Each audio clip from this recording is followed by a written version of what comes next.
My wife is a teacher. My daughter-in-law is a teacher. And cell phones in class are a problem because kids will just go on the cell phone, and if there's no consequence for it, they'll skip the lesson. I work in a school and I can see how distracting it is, so I think it's actually a good thing to have them banned at least during school hours. The increasing trend to ban students from cell phone use in the classroom, it's a hot topic as students head back for the beginning of this school year. Research points to increasing harm to children and teens who are too attached to their cell phones. Distraction, social pressures, bullying, even mental illness. More and more schools, public, private, and Catholic, have decided to step in and take action to keep phones out of reach during classroom hours. Roselle Reyes explains in this Catholic Life report. Students are back in school, and what you won't be hearing in some of the hallways across the nation are cell phones going off.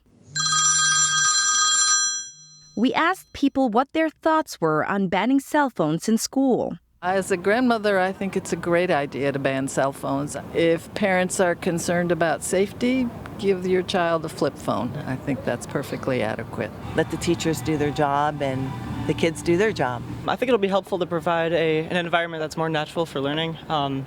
Less distractions, I disagree. I think people have the right to distract themselves and not. If you're going to learn, then you have to put away your phone. So they shouldn't ban that. So far, at least 8 states, including Florida, Indiana, and Louisiana, have either passed laws or issued orders to curb cell phone use during school hours. According to a Pew Research survey this year, more than 70% of public high school teachers say student phone distraction is a major problem. But we learned that it's not just public schools that are facing this issue. This former Catholic school teacher in Alexandria, Virginia, explains. I do not think that cell phones have any place whatsoever in schools. When I was teaching 12th grade, there was a no cell phone policy, but it was still in their pockets. And it was still buzzing. Erin Thielman says she spent more time redirecting students in the classroom than she did teaching. One of the biggest problems we have with cell phones in schools is that there's a breakdown between having the policy but then enforcing the policy, and then having the parent support. Thielman is a mother to a rising high schooler and rising middle schooler whose schools do not allow phones in the classrooms. She warns of the toll social media has on preteens and teens. They get maybe 240 notifications per day. But it's not those that worry me, it's the 5 to 7 that they're waiting for. And that puts their brains into fight or flight. And these kids need to be able to just focus on learning and play and being able to interact with one another and look each other in the eye and remove the screen. In Fort Worth, Texas, Nolan Catholic High School has been cell phone free for 2 years now. When I started here, one of the first things we looked at was what is getting in the way of our students' ability to focus in the classroom? What is getting in the way to creating an environment that was primarily focused on pursuing the truth, having that relationship with the truth in a genuine and deep way? And the number one thing that popped up in everyone's mind was cell phones. Principal Oscar Ortiz says after meeting with the leadership team and the school community, they decided to make the bold move of not allowing cell phones during the school day.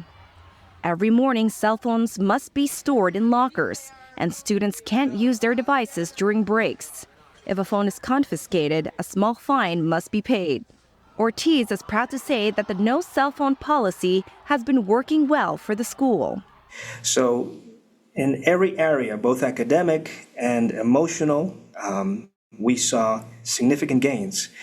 A teacher described it as, I'm able to have an incredible conversation with my students now in the classroom. So the mental health of our students, I think, has significantly improved as well, because they now find themselves in an environment where, hey, I don't have those external pressures that are telling me to post this or do this or asking me to do dangerous things, etc.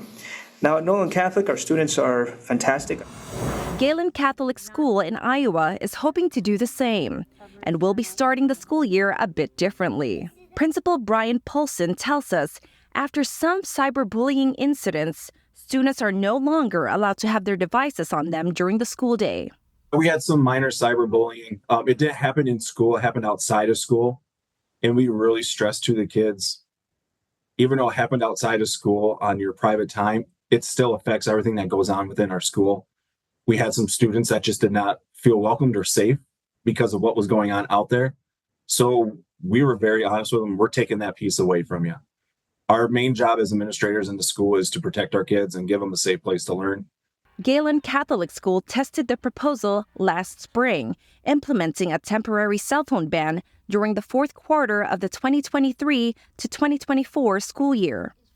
The new policy yielded positive results, and the school hopes to continue to reap the benefits of banning cell phones.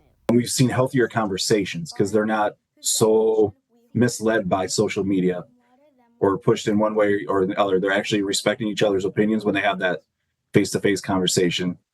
Towards last year, we saw more engagement in the classroom, which was a really big piece for us. Well, I think the schools now are finally like, we will deal with, parents being angry or their students being angry, but in the long run, we know it's for their best interest in education and safety in the long run.